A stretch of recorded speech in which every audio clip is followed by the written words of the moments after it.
ustedes también. Entiéndanlo, que ellos aquí quieren petróleo para continuar su guerra. Entiendan que ellos aquí quieren nuestras tierras para poder seguir alimentando guerras. No son un ejército de paz. La hora de la tierra es la hora de la chiquita. Y aquí nos vemos, compatriotas, defendiendo la tierra. Esta tierra es nuestra. ¡Viva Venezuela! Este es un llamado a los...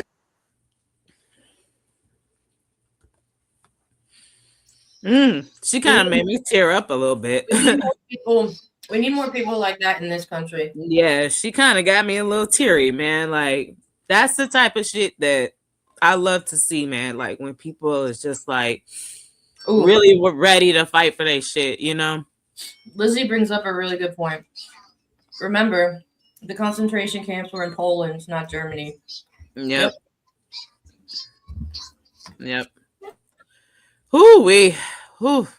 but people are upset.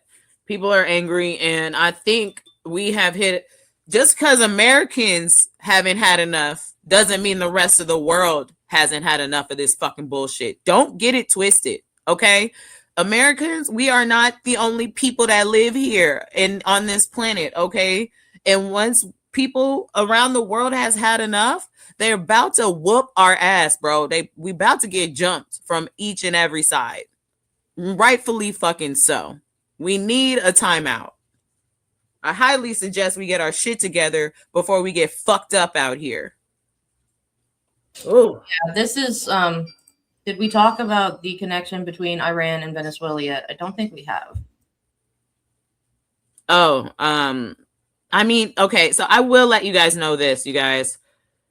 The connection is oil. We all know that, but foreign affairs is so fucking complicated to me. It goes over my head. I really don't like having to study wars and shit because it's so complicated and it doesn't make sense. And it doesn't make sense. A lot of it is on purpose. Yep. It's not supposed to make sense because fundamentally it really doesn't at all. It's just senseless violence at the end of the day. You know what I mean? For money and greed. But I mean, the way that everything ties together and who has the resources and how you can do it. And it's illegal to do this and you got to do that to kill somebody. But you can't do that. If you want to kill somebody, you got to sign this form to kill them and get them. I don't know. It's just a lot. And the money and all the... I don't know. I'm sorry. Maybe I'm just too much of a dumb. But... No, it's confusing. Brings up a good point. So... She says this should not have happened, and they should have reported it up. Problem is, who do they report it to? Kegs removed everyone who could have stepped in. Yep. They will be held accountable. Remember Nuremberg. Oh, yeah. Like I always say, maybe not today, maybe not tomorrow, but they will. They'll be held. When you talk about, Jazzy brought up the rare earth minerals. That's why he wants Greenland. Yeah. And that's why it's just... I'm telling you, we about to get fucked up out here. Just because Americans have not had enough of this bullshit doesn't mean everybody else hasn't. But what I'm seeing just on like Threads and Blue Sky and stuff is the rest of the world is seeing that this is not what we want either. And I think, and even though we're not as like big about our protests, say as like Hungary and stuff, like, they're starting to see that it's like, hey, we don't want this either. We don't support this asshole. Right. Yeah, and they know it. They know we're kind of in it, you know. As we know, they know that we got some goofies out here, but not everybody is like that. And I hope they understand that. I mean, that's the same with every sort of conflict, you know. But Americans, we are not loud at all. We crickets. We are fucking crickets. I don't want to hear nothing about no fucking no kings, nothing. Because once every 3 months with protesting on a Saturday, on a nice sunny Saturday, having a good time is not going to work. Okay? So until you got something better than that shit, don't come over here talking to me about no kings protests. Okay? All right. Let's go. Let's keep it moving. Like, comment, share, subscribe. All that. Yep.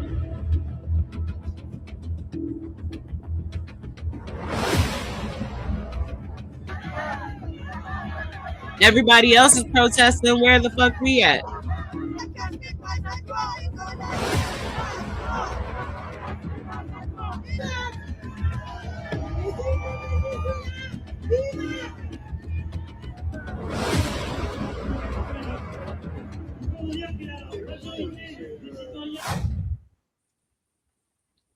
And I just want to point out that the French already don't really like the United States, so I'm pretty sure that if they have any chance to protest, they will. Oh yeah, and there was also some updates about. I think he might mention it in this next clip, but like Greenland, and then there's a whole UN meeting, and yeah, just keep going. It said, let's see what our commenters are saying before we play this one. We got Leonardo over here saying, I hear that lack of faith, but we overcome TMG. I have no doubt our biggest deficit and weakness as a people is not believing we can overcome this. No, I agree with you. I'm not saying we can't overcome, but oh yeah, I always will say that I think it's just we overcome the reality that we're living in, because a lot of the times I feel like we're not engaging with the things that are actually in front of us. I feel like, you know what I mean? And I think one of the problems is too is that there's so many people in this country not accepting the reality that we are living in. Exactly. And that's the first part of it that so many people need to accept. Yeah. Yeah. Ditto. Yeah. I think we were right on the same page there. Let me go grab one more tissue. Go ahead and run this clip. What Ben has to say. Is losing it this morning as an emergency United Nations Security Council meeting has been called into session. Donald Trump is making post after post while this United Nations Security Council meeting is taking place. Trump is posting about the 2020 election, and he continues to spread 2020 election lies, saying that the election was stolen from him. At the same time, the Security Council meeting is taking place, where we're hearing from Michael Waltz, Donald Trump's ambassador to the United Nations, who's saying that the Western Hemisphere should be controlled by the United States. And the reason that we invaded Venezuela was to take their resources, and we are going to assert the same type of right across the Western Hemisphere. There's no mention of the UN Charter. There's no mention of sovereignty. This is just utter imperialistic, raw. You hear it for yourself. Listen to what Michael Waltz has to say. Here, play this clip. As Secretary Rubio stated just yesterday, this is the Western Hemisphere. This is where we live. And we're not going to allow the Western Hemisphere to be used as a base of operation for our nation's adversaries and competitors and rivals of the United States. You can't turn Venezuela into the operating hub for Iran, for Hezbollah, for gangs, for Cuban intelligence agents, and other malign actors that control that country. You cannot continue to have the largest energy reserves in the world under the control of adversaries of the United States, under the control of illegitimate leaders, and not benefiting the people of Venezuela, and stolen by a handful of our oligarchs inside of Venezuela. But it does. Then the ambassador to the United Nations from the United States, Michael Waltz, said there was actually no war against Venezuela. He said it was just a law enforcement operation. Why is everybody calling this a war? Here, play this clip. Oh, God. Colleagues, the United States successfully carried out a surgical law enforcement operation facilitated by the U.S. military against two indicted fugitives of American justice, narco-terrorist Nicolas Maduro and Celia Flores. Colleagues, Nicolas Maduro is responsible for attacks on the people of the United States, for destabilizing the Western Hemisphere, and illegitimately repressing the people of Venezuela. As Secretary Rubio has said, there is no war against Venezuela. Whoa! Boo this man! I have fucking had it from top to bottom. Like, this is like, I don't even know. The interview with Stephanopoulos and Marco Rubio. There is, if you look at Marco Rubio, there is no soul left in that man. Oh my God. Oh, I saw, I forget what video I was watching. Ooh, Lord, he looked rough. He looked rough. He got like 12 jobs. Well, now between him and what's his face, Stephen Miller, like they're in charge of Venice. Why are we trying to be in charge of another country when we can't even take care of the people here? These people can't even run the back of their fucking shoes, okay?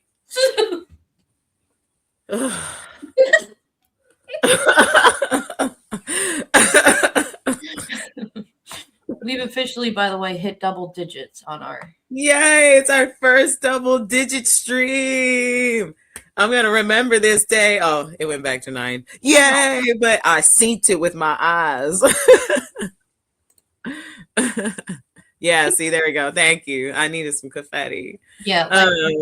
But yes, this is just the hottest mess. And then everybody else in the room is sitting there like this. Like, bitch, like... Well, the people, so they were at the United Nations Council, and a lot of those people have those translators in their ears, so it takes them a little bit to. But that's okay. But they're still like, you can see on their face that this is a bunch of bullshit. Yeah, like they're just like, why am I here? Do you have the "this is a load of barnacles"? Do you have that? This is a load of barnacles. Or this one.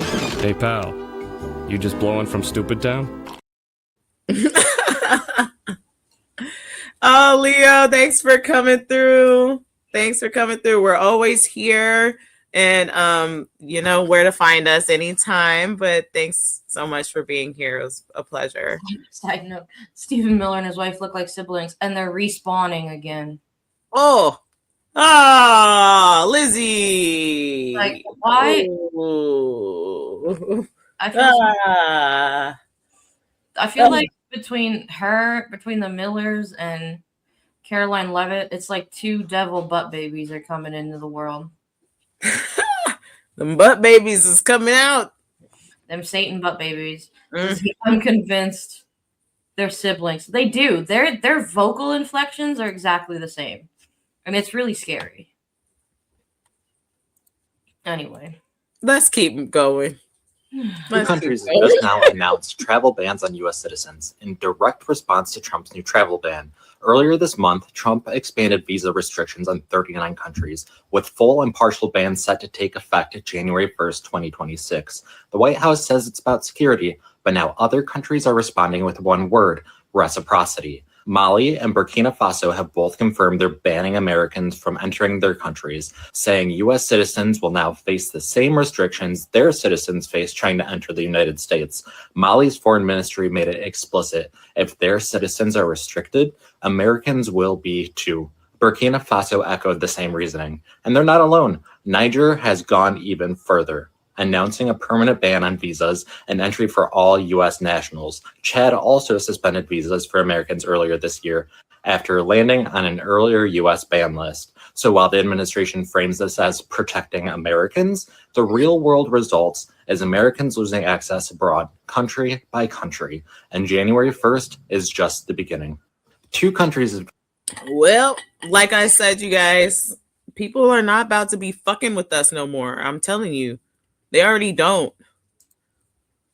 We're not going to be allowed to even escape, you guys. They're going to be like, nah, we ain't even taking no refugees, bro. Y'all got to stay the fuck over there. Rich brings up a good point. Since when did law enforcement operations result in over 100 people getting killed during a single arrest? Yeah. Exactly. Because when I saw that, when they were talking about, oh, well, law enforcement teamed up with this. What? Yeah, that was a whole bunch of bullshit.